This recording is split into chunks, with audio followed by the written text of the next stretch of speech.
Hello everyone, ಎಲ್ಲರಿಗೂ ನಮಸ್ಕಾರ. Welcome back to our channel VS Info kitchen.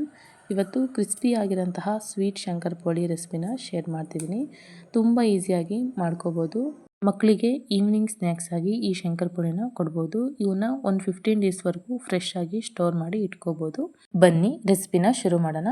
ನಾನಿಲ್ಲಿ 2 cup ಆಗೋಷ್ಟು ಮೈದಾ ಹಿಟ್ಟನ್ನ ತೊಗೊಂಡಿದ್ದೀನಿ. 2 ಕಪ್ಪು ಮೈದಾ ಹಿಟ್ಟಿಗೆ 3/4 ಕಪ್ಪಷ್ಟು ಸಕ್ಕರೆ ಪೌಡರು ಕರೆಕ್ಟಾಗಿ ಸರೋಗುತ್ತೆ. ನಿಮಗೆ ಸ್ವೀಟ್ ಜಾಸ್ತಿ ತಿನ್ನೋದಾದರೆ ಜಾಸ್ತಿ ತೊಗೊಳ್ಳಿ. ನಾನಿಲ್ಲಿ 1/4 ಕಪ್ಪಷ್ಟು ತುಪ್ಪನ ತೊಗೊಂಡಿದ್ದೀನಿ ಕರಗಿಸಿ.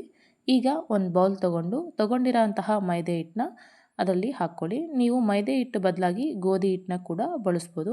ನಾನಿಲ್ಲಿ ಮೈದಾ ಹಿಟ್ಟನ್ನ ಬಳಸ್ತಾ ಇದ್ದೀನಿ. 2 ಕಪ್ ಮೈದಾ ಹಿಟ್ಟಿಗೆ 1 ಕಪ್ಪಷ್ಟು ಸಕ್ಕರೆ ಪೌಡರು ಸ್ವಲ್ಪ ಜಾಸ್ತಿನೇ ಅನಿಸುತ್ತೆ. ನಿಮಗೆ ಮೈಲ್ಡ್ ಆಗಿ ಬೇಕು ಅಂದರೆ 3/4 ಕಪ್ಪು ಹಾಕ್ಕೊಳ್ಳಿ. ಈಗ ತುಪ್ಪನ ಬಿಸಿ ಮಾಡಿ ಹಾಕ್ತಾ ಇದ್ದೀನಿ. ಬಿಸಿ ಮಾಡಿ ಹಾಕೋದ್ರಿಂದ ಕ್ರಿಸ್ಪಿಯಾಗಿ ಬರುತ್ತೆ ಶಂಕರಪೋಳಿ. ಇದನ್ನು ಒಂದು ಸ್ಪೂನ್ ಸಹಾಯದಿಂದ ಒಂದ್ಸಲಿ ಮಿಕ್ಸ್ ಮಾಡ್ಕೊಳ್ಳಿ. ಮಿಕ್ಸ್ ಮಾಡಿದ ನಂತರ ಸ್ವಲ್ಪನೇ ನೀರು ಸೇರಿಸ್ತಾ ಇದನ್ನು ಗಟ್ಟಿಯಾಗಿ ಕಲಿಸ್ಕೋಬೇಕು. ಚಪಾತಿ ಹಿಟ್ಟಿನ ಅದಕ್ಕೆ ಹಿಟ್ಟನ್ನು ಕಲಿಸ್ಕೋಬೇಕು. ಒಂದೇ ಸಲ ನೀರು ಜಾಸ್ತಿ ಹಾಕೋದ್ರಿಂದ ಇದರಲ್ಲಿ ಸಕ್ಕರೆ ಹಾಕಿರ್ತೀವಲ್ಲ, ಅದು ನೀರು ಬಿಟ್ಕೊಂಡು ಇನ್ನೂ ಸ್ವಲ್ಪ ಮೆತ್ತಗಾಗುತ್ತೆ. ಅದರಿಂದ ಗಟ್ಟಿಯಾಗಿ ಹಿಟ್ಟನ್ನು ಕಲಿಸ್ಕೋಬೇಕು. ಈ ಕನ್ಸಿಸ್ಟೆನ್ಸಿ ಇದ್ದರೆ ಸಾಕಾಗುತ್ತೆ. ಬಿಗಿನರ್ಸ್ ಕೂಡ ಈ ರೆಸಿಪಿನ ಈಸಿಯಾಗಿ ಮಾಡ್ಕೊಬೋದು. ಒಂಚೂರು ಕೆಡೋದಿಲ್ಲ. ತೋರಿಸಿರೋ ಅಂತಹ ಮೆಸರ್ಮೆಂಟ್ನ ಕರೆಕ್ಟಾಗಿ ಫಾಲೋ ಮಾಡಿದರೆ ಸಾಕು. ಈಗ ಇದನ್ನು ಒಂದು ಅರ್ಧ ಗಂಟೆ ಕಾಲ ನೆನೆಸೋಕ್ಕೆ ಬಿಡಬೇಕು. ಅರ್ಧ ಗಂಟೆ ಆದ ನಂತರ ತೋರಿಸ್ತಾ ಇದ್ದೀನಿ. ನೋಡಿ, ಕರೆಕ್ಟಾಗಿ ಕನ್ಸಿಸ್ಟೆನ್ಸಿ ಸರೋಗಿದೆ. ತುಂಬ ಮೆತ್ತಗೇನೂ ಆಗಿಲ್ಲ, ಕರೆಕ್ಟಾಗಿದೆ.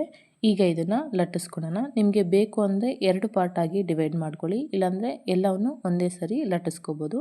ನಾನು ಎಲ್ಲ ಲಟ್ಟಿಸ್ಕೊತಾ ಇದ್ದೀನಿ ಒಂದೇ ಸರಿ, ಡಿವೈಡ್ ಏನು ಮಾಡ್ತಾ ಇಲ್ಲ. ನಿಮಗೆ ಬೇಕು ಅಂದರೆ ಒಂದು ಸ್ವಲ್ಪ ಹಿಟ್ಟನ್ನು ಮೇಲೆ ಹಾಕ್ಕೊಂಡು ಲಟ್ಟಿಸ್ಕೋಬೋದು, ಇಲ್ಲಾಂದರೆ ಹಾಗೇ ಲಟ್ಟಿಸ್ಕೋಬೋದು. ನಾನಿಲ್ಲಿ ಹಾಗೇ ಲಟ್ಟಿಸ್ಕೊತಾ ಇದ್ದೀನಿ. ಇದನ್ನು ಈಗ ಫೋಲ್ಡ್ ಮಾಡಿ ಲಟ್ಟಿಸ್ಕೊತಿದ್ದೀನಿ. ಫೋಲ್ಡ್ ಮಾಡೋದ್ರಿಂದ ಲೇಯರ್ಸ್ ಆಗಿ ಚೆನ್ನಾಗಿ ಬರುತ್ತೆ ಶಂಕರಪೋಳಿ. ಅದರಿಂದ ನಾನು ಫೋಲ್ಡ್ ಮಾಡಿ ಲಟ್ಟಿಸ್ಕೊತಾ ಇದ್ದೀನಿ.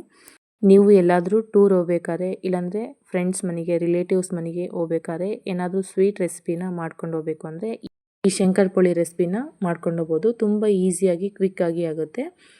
ಈಗ ಲಟ್ಟಿಸ್ಕೊಂಡಾಗಿದೆ. ಇದನ್ನು ಒಂದು ಸ್ವಲ್ಪ ದಪ್ಪ ಆಗಿ ಲಟ್ಟಿಸ್ಕೋಬೇಕು. ತುಂಬ ತೆಳುವಾದರೆ ಅಷ್ಟೊಂದು ಚೆನ್ನಾಗಿರಲ್ಲ, ಗಟ್ಟಿಯಾಗುತ್ತೆ. ಈಗ ನಾನು ಎಡ್ಜಸ್ ಎಲ್ಲ ಕಟ್ ಮಾಡ್ಕೊತಾ ಇದ್ದೀನಿ. 4 ಸೈಡಲ್ಲಿ ಕ್ಲೀನಾಗಿ ಎಡ್ಜಸ್ನ ಕಟ್ ಮಾಡಿಕೊಂಡು ನಿಮಗೆ ಯಾವ ಶೇಪಲ್ಲಿ ಬೇಕೋ ಆ ಶೇಪಲ್ಲಿ ಶಂಕರಪೋಳಿನ ಕಟ್ ಮಾಡ್ಕೋಬೋದು. ಮಿಕ್ಕಿರೋ ಅಂತಹ ಹಿಟ್ಟನ್ನ ನಾವು ಆಮೇಲೆ ಲಟ್ಟಿಸ್ಕೊಬೇಕು. ಈಗ ನಾನು ಕಟ್ ಮಾಡ್ಕೊತಾ ಇದ್ದೀನಿ ಶಂಕರಪೋಳಿನ. ನಾನು ಚಾಕುವಿನ ಸಹಾಯದಿಂದ ಕಟ್ ಮಾಡ್ಕೊತಾ ಇದ್ದೀನಿ. ನಿಮ್ಮ ಹತ್ರ ಪಿಜ್ಜಾ ಕಟ್ಟರು ಏನಾದರೂ ಇದ್ದರೆ ಅದರಿಂದ ಕೂಡ ಕಟ್ ಮಾಡ್ಕೊಬೋದು. ನಾನಿಲ್ಲಿ ಸ್ಕ್ವೇರ್ ಆಗಿ ಕಟ್ ಮಾಡ್ಕೊತಾ ಇದ್ದೀನಿ. ನಿಮಗೆ ಬೇಕು ಅಂದರೆ ಡೈಮಂಡ್ ಶೇಪಲ್ಲಿ ಕೂಡ ಕಟ್ ಮಾಡ್ಕೋಬೋದು. ಕಟ್ ಮಾಡಿರೋಂತಹ ಶಂಕರಪೋಳಿನ ಒಂದು ಪ್ಲೇಟಲ್ಲಿ ಹಾಕಿ ಇಟ್ಕೊತಾ ಇದ್ದೀನಿ. ಈಗ ಮಿಕ್ಕಿರೋಂತಹ ಹಿಟ್ಟನ್ನ ಕೂಡ ಲಟ್ಟಿಸ್ಕೊತಾ ಇದ್ದೀನಿ. ಇದನ್ನು ಕೂಡ ಅದೇ ಥರ ಮೀಡಿಯಮ್ ಸೈಜಾಗಿ ಲಟ್ಟಿಸ್ಕೊಂಡು ನಾನು ಕಟ್ ಮಾಡಿ ಇಟ್ಕೊಂಡಿದ್ದೀನಿ. ಎಣ್ಣೆ ಮುಂಚೆನೇ ಕಾಯ್ಲಿಕ್ಕೆ ಇಟ್ಟಿದೆ. ಈಗ ಒಂದೊಂದಾಗಿ ಶಂಕರಪೋಳಿನ ಎಣ್ಣೆಯಲ್ಲಿ ಹಾಕ್ಕೊಂಡು ಫ್ರೈ ಮಾಡ್ಕೋಬೇಕು. ಗೋಲ್ಡನ್ ಕಲರ್ ಬರೋವರೆಗೂ ಫ್ರೈ ಮಾಡ್ಕೋಬೇಕು. ಎಣ್ಣೆ ಜಾಸ್ತಿ ಕಾದ ನಂತರ ನಾವು ಶಂಕರಪೋಳಿನ ಎಣ್ಣೆ ಒಳಗಡೆ ಹಾಕಿದರೆ ಹಾಕಿದ ತಕ್ಷಣವೇ ಮೇಲೆಲ್ಲ ಕಪ್ಪಾಗುತ್ತೆ, ಆದರೆ ಒಳಗಡೆ ಫ್ರೈ ಆಗಿರೋದಿಲ್ಲ. ಅದಕ್ಕಾಗಿ ಮೀಡಿಯಮ್ ಫ್ಲೇಮಲ್ಲೇ ಇಟ್ಟು ಮೀಡಿಯಮ್ ಆಗಿ ಎಣ್ಣೆ ಕಾದ ನಂತರನೇ ನಾವು ಶಂಕರಪೋಳಿನ ಹಾಕಬೇಕು. ಈಗ ನೋಡಿ, ಚೆನ್ನಾಗಿ ಫ್ರೈ ಆಗಿದೆ, ತುಂಬ ಚೆನ್ನಾಗಿ ಬೆಂದಿದೆ. ಈಗ ಈ ಕಲರ್ ಬಂದರೆ ಸಾಕಾಗುತ್ತೆ. ನಾವು ಇದನ್ನು ಒಂದು ಪ್ಲೇಟಲ್ಲಿ ಹಾಕಿ ಇಟ್ಕೊಳ್ಳೋಣ. ನಾನು ಮಿಕ್ಕಿರೋ ಅಂತಹ ಶಂಕರಪೋಳಿನ ಕೂಡ ಫ್ರೈ ಮಾಡ್ಕೊತಾ ಇದ್ದೀನಿ. ಈಗ ಎಲ್ಲ ಫ್ರೈ ಮಾಡಿಕೊಂಡು ಆಗಿದೆ. ಒಂದು ಶಂಕರಪೋಳಿನ ಮುರಿದು ತೋರಿಸ್ತಾ ಇದ್ದೀನಿ. ನೋಡಿ ಎಷ್ಟು ಚೆನ್ನಾಗಿ ಬಂದಿದೆ ಅಂತ. ನಿಮಗೆ ನಾನು ಮಾಡುವಂತಹ ರೆಸಿಪೀಸ್ ಇಷ್ಟ ಆದರೆ ಪ್ಲೀಸ್ ಒಂದು ಲೈಕ್ ಮಾಡಿ, ಶೇರ್ ಮಾಡಿ, ಕಮೆಂಟ್ ಮಾಡಿ. ನನ್ನ ಚಾನಲ್ನ ತಪ್ಪದೇ ಸಬ್ಸ್ಕ್ರೈಬ್ ಮಾಡಿ. Thank you for watching. Bye.